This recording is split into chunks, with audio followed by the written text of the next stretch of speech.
Soulwind TV presents.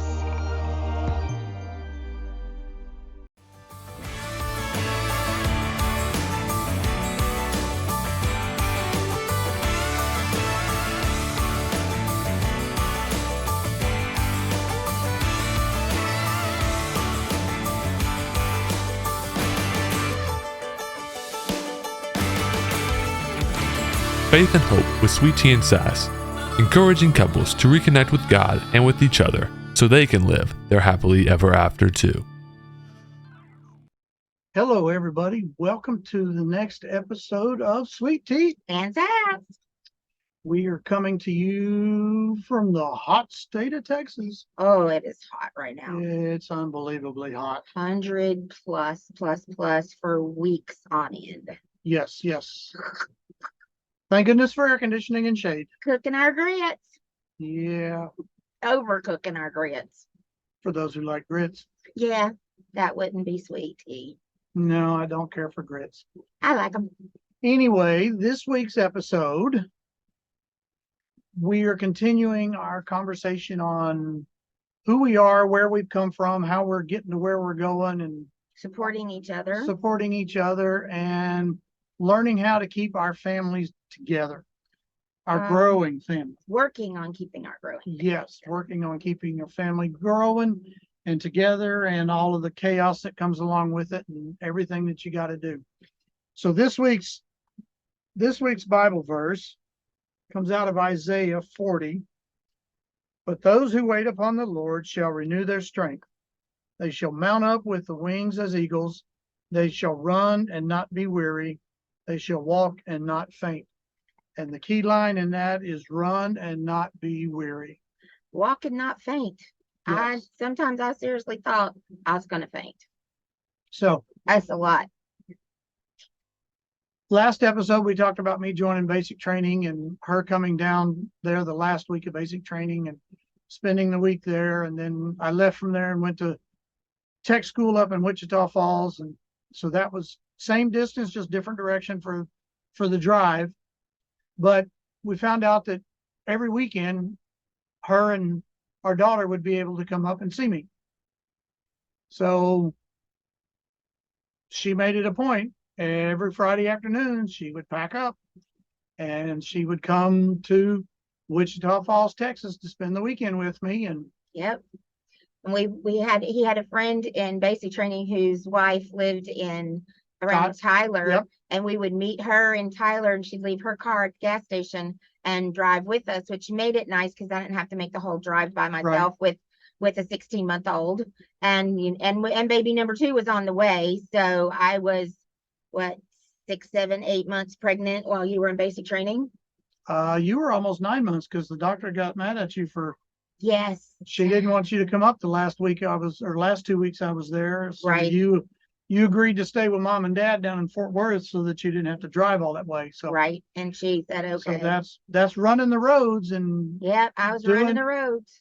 Doing what we had to do to ensure that we stayed connected as a couple. Yes, and that our little family stayed intact and close as a family.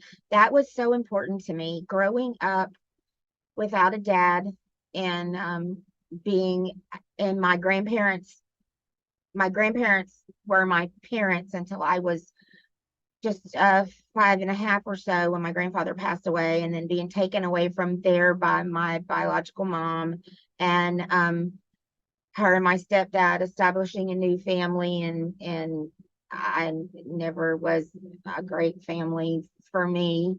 And so it was just very super important to me to keep our family intact and close. Yep. And to keep those relationships going. And our little family of Megan, who was 18, 20 months, and us, we'd been married about 3.5, 4 years. Yeah. And it just was super important to me to keep our family intact. And I think as you as well, because your dad was gone so much of your childhood. Right. My dad being in the military and being a pilot, it was during the Vietnam era, and there were a lot of times that I'd wake up and didn't know where he was or when he'd come home or if he'd come home. And those were I wanted to be sure that we kept our family as close and as connected as possible. Sorry, we have a camera hound cat Yes. that wants to be in the podcast, and so I'm fighting her, so I apologize. So she's anytime I'm on the computer, she's there with me on the back of the chair. Yeah, so she's Supervising. decided that she wants to supervise the podcast as well.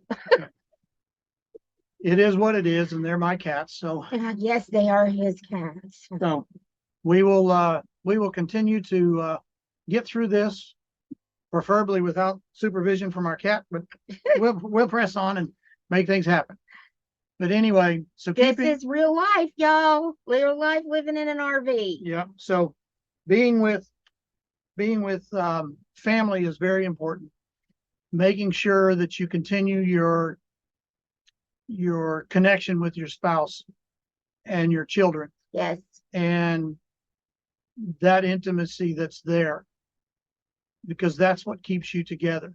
That's what maintains the love and the trust and the respect Bonds. and the bonds that grow stronger each and every time that you see your spouse and your child. And it's too easy to get complacent with when you are doing the day in, day out stuff. Especially when you're talking about something like the military or a job where you travel and you have to be gone a lot. Right. It is really easy to get complacent and not keep those relationships intact. And it is so important. And not just for you as a couple, but for your children. Right. It is so important that you keep that family unit together and that your children know that you have a strong bond between the two of you and a strong bond with them as well. Right. And your children watch. Oh, and they watch you like a hawk. yes. They may listen to you. They may Not listen to you. They may not listen to you. Most of the time you think they're not listening to you, but they they really are. They are watching. Yes. And they watch how you treat each other. They watch how you argue, how you fight. And they watch. It's very important that what you do as a couple only strengthens their relationship with each of you as individuals, but as parents. And with each other too. And with each other. And you have to be able to nip that kind of stuff in the bud to keep it from going chaotic. Not to say that our marriage has been smooth sailing. We've had many arguments. He had a temper as red as that shirt when we got married. And I had no temper at all. Your nose is fixed to start growing. I still have that Cajun temper. And it's curtailed. But that comes with age. And wisdom. And wisdom. And two of the biggest compliments that I have ever received that mean more to me than probably anything anybody has ever said to me is our middle daughter said to me, I want what you and Dad have. I want a marriage, a relationship like you and Dad have. That's what I want. And she said that from such a young age.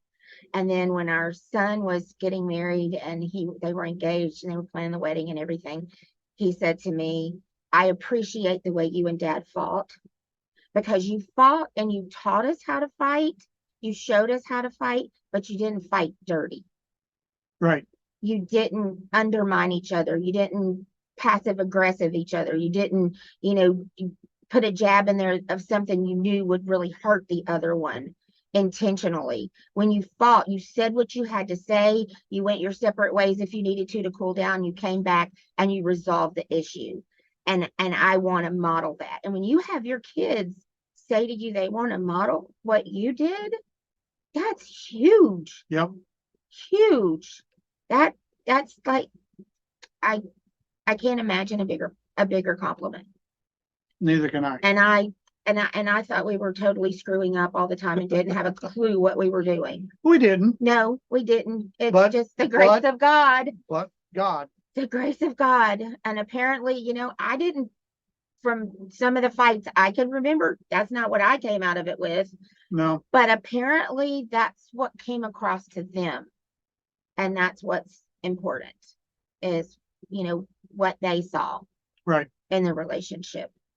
And so, it's just, I can't stress enough how important it is and how important it is to fight. Some people just they won't argue with their spouse, or they won't argue, they just walk away. Or the other extreme, they just live to fight. My parents, my mom and stepdad, I swear they stay together to fight. And I don't understand it because I don't want to live in that kind of turmoil. Just being back in that turmoil, and I talked about that a while back, in my story. And if you want to read more about it, you can grab a copy of my book, Beauty Rising from Brokenness. But that was just constant fighting and chaos. And that's another thing. Our Right. kids, the kids and I went back there and after 9/11, September 11th of 2001, when he got activated and sent overseas with the military. And I was really sick, and we had to go back. We went back to Texas, and we ended up back in my mom and stepdad's home. And the fighting was just, I didn't realize it because apparently as a kid, my coping mechanism was just to zone out. Right. So I just zoned out. Go to your happy place. Guess I guess I don't know. I don't remember. I just don't remember when we were there. I don't remember it. But after we left, the kids told me, they're like, they fought all the time, Mom. And we would be like, Mom, Mom, Mom. And we'd have to go over and shake you to get your attention because you just didn't even hear us. And they're like, Mom, they fought over everything. They fought. They bought cheese in a block, and they've had a fight over whether to grate it or not to grate it. And it was a knockdown, drag out fight over a block of cheese. How petty is that? It's pretty petty. And the kids, they said, we're not used to that. Right. That is not how our family functions. That's not how we operate. We're not used to it. We don't like it. And so, and my mother got very offended by that. But, of course, that second child in her spunky ways is the one that spoke up and said, I don't like this. I can't, this is not how we do the things at our house. And that's fine. It was, but growing up like that really does a number on you. And you want your kids have enough to deal with in the world right now with social media. Yep. And school and pressure and mental health and all the things that they're dealing with. You don't want them to also have to deal with not feeling safe and comfortable in your home. Right. Your home should be their safe place. It should be their sanctuary. Should be their sanctuary. It should be, they should be able to come home and kick their shoes off and prop their feet up and get a snack and, walk around in their underwear if they feel comfortable doing that. And, they should not have to feel like they're always on guard, because that's how I felt. I felt like I was always on a heightened alert in my mom and stepdad's home, because I never knew from one minute to the next. I couldn't judge what was going to happen next. One day I might push my sister down the stairs and you shouldn't have done that. Or a real life example, when you're a teenager, you go out and you do marijuana and you get stoned and you drive home and you get caught by your friend's mother. And my mother says to me, well, I hope you didn't like it. You won't do it again. That's a major infraction. You should know that you're going to get some discipline for that. However, the next day you might spill a glass of milk and get your head beat in because you spilled a glass of milk. There was no judging what was severe, what was a minor infraction. There was no judging because it was constantly, everything was just on high alert. And I grew up feeling out of control, feeling like my life was out of control, my environment was out of control, I was out of control. And I know you grew up in a similar way. Yeah, somewhat similar. I mean, my dad was being an Air Force officer, and Don't blame it on the Air Force. but my It was dad, his choice my dad's to repeat. my dad's upbringing was a lot of the way he treated me. Being the firstborn was a lot different than the way he treated. The son. And I mean, let's just be real. it is what it is, and it's over and done with. And But people need to hear, they want you to be real and but authentic. it's the way his generation treated Quit the making excuses. Sorry, that's enough. it's an excuse. It's an excuse. Don't make an excuse for your behavior. Just because that's how you grew up does not mean that's how you have to raise your family. Which is why we didn't raise ours the way we were raised. Exactly. Even dating 4 months, we Right. agreed before we got married. This is not how everything that they did, we want to do it the opposite. Right. We want to do the exact opposite. And that's The what we song strove to that do. that song that's what's Gordon Lightfoot, Cat in the Cradle. I made it a That's point, Cat Stevens, actually. or Cat Stevens. Mhm. But I made it a point that I was not going to be like my dad, and I'm not like my dad. No, you're And not like your dad. I did not raise my kids the way my dad raised No. us, And and I made the choice to ensure that I was not raising my kids the way I was raised. right. And you had And enough that's- forethought to put in safeguards to Right. say, I do have a bad temper. So if the children need Discipline. discipline, You got I it. need you to do it. Right. And I was willing to accept that. I But that was also, discussions that we had before we got married. and after we got married, Yeah. and when we were expecting, but but it's and that's generational. It was generational in my family, it's Yep. generational in his family, and it's a choice. Yep. You choose to stop the generational curses. You choose to Right. stop the pattern that has gone on. And we both made a choice that we were going to choose to do this, to do differently. We were going to choose to be different. And that's why I say don't make excuses. An excuse is nothing. Yeah. As one of our favorite mentors says, an excuse is nothing.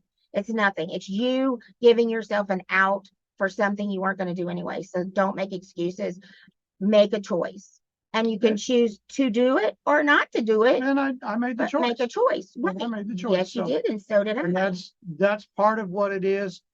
Learning how to keep your family together is making difficult choices like that to ensure that, one, you don't live the way you were raised. You make things better than what it was when you were being raised, and you ensure that raising your children and the way you handle your family and your lifestyle is different. And hopefully being different is better than what it was when you were growing up. And don't for be us- afraid to be different. And for us, it was definitely different. I like to be different. I like to be unique. Yep, you are. That's just me. That's why they call me Seth, You because are. I'm unique. Yep. And you have to, talking about making choices and doing things differently. Those are conscious decisions. And those are conscious decisions you make every day. And just like in knowing that you have that you're having issues relating to each other, communication or whatever, make a choice to do something about it. Don't make the choice to quit. Quitters never win. Quitters always have regrets. Yep. Do not be a quitter. I know that was one thing I was really strict with our kids about. If you start something, you're going to finish it. You're not going to quit. If you start soccer and you don't like it, that's fine, but you're going to finish the season because you agreed to do this for a season. Right. And it's the same thing in your marriage. Don't be a quitter. Right. Make a choice. Right. And make a choice to communicate. Make a choice to get help. Call us up and we'll make an appointment and talk with you. We'll do a reboot with you. We'll, next marriage retreat, we'll let you know. Reach out to us, make a choice to do differently. If your parents quit on their marriage, if they quit on their family, or one of them quit or whatever, don't repeat that cycle. Make a different choice. Right. The only way you're going to change anything is to make a different choice. You always do what you've always done. You're always going to get what you've always got. Yep, exactly. So it's choices are what you have to make daily. I mean, you choose whether or not you're going to get out of bed. You choose what clothes you're going to wear, unless you're in the military, and then you stop wearing the uniform, whether it's fatigues or blues, but you're still wearing a uniform. But you have choices every day. We make a million little choices we don't even realize. What are you going to eat? Where are you going to eat? Choices that become so habit forming that you don't realize you're making those choices. Yeah, it's subconscious, and it needs to be conscious. And your choices that you make, especially when it's concerning family and kids and your spouse and yourself, you have to physically make conscious choices to determine that you're going to do better, that you're going to do great things, that you're going to do to not be selfish, to not be selfish, to do worthwhile things, to improve where you live, to improve how you live. These are all choices that you need to make. Right. And I mean, we as human beings in a sinful, fallen world, we will make a choice to be selfish every single time. Yep. And we have to fight to not make that choice, and to make the choice to put other people first. Right. And so, think about your choices. And right now we want you to choose to do the YouTube stuff. Right. Which is subscribe, like, share, and follow us on YouTube. Comments, follow our channel. Content coming every week, new content coming out every week. We've got a challenge coming up. Yes, got a challenge coming. So we've got a marriage challenge coming up. You want to definitely get in contact with us. jclamon@icloud.com, Elizabeth@elizabethclamon.com. All the social media, Arnold Clamon or Elizabeth Clamon on all social media. Reach out to us. Let us get you on that mailing list so that you can find out about the challenge, because that challenge, that 5-day challenge, is free, and it will make your marriage better. It will, if you commit to do the 5 or 10 minute thing every day. That's all it is. 5 to 10 minutes a day. You commit to do it. It will make your marriage better. Yes. And just remember, folks, be blessed. Don't stress. God's got it. And this has been another episode of Sweet Tea and Sass. Love y'all. Bye, y'all.